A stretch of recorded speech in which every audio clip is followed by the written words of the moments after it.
აფხაზეთის უმაღლესი საბჭოს წევრებმა მოისმინეს იურიდიულ და საპროცედურო საკითხთა კომიტეტის ანგარიში 2024 წელს გაწეული საქმიანობის შესახებ კოლეგების წინაშე მოხსენებით კომიტეტის თავმჯდომარე ვახტანგ ყოლბაია წარსდგა. მან ისაუბრა საქმიანობის ძირითად მიმართულებებზე. კომიტეტის მიერ ინიცირებული იყო აფხაზეთის ავტონომიური რესპუბლიკის უმაღლესი საბჭოს რეგლამენტში ცვლილებების შეტანის შესახებ 4 პროექტი. განსაკუთრებული ყურადღება გამახვილდა დევნილთა საცხოვრებლით უზრუნველყოფის საკითხებზე, ამ მიმართულებით დევნილთა მდგომარეობის გასაუმჯობესებლად გადადგმულ ნაბიჯებზე.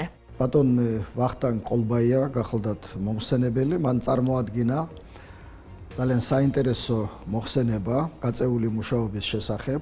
კომიტეტი ეწევა ძალიან დიდ საქმიანობას საკანონმდებლო მიმართულებით. განსაკუთრებული ყურადღება იყო გამახვილებული როგორც აფხაზეთის კანონებში შეტანილ ცვლილებებზე, ისე განსაკუთრებით ჩვენი საკანონმდებლო ინიციატივით საქართველოს პარლამენტში წარდგენილ კანონპროექტებზე.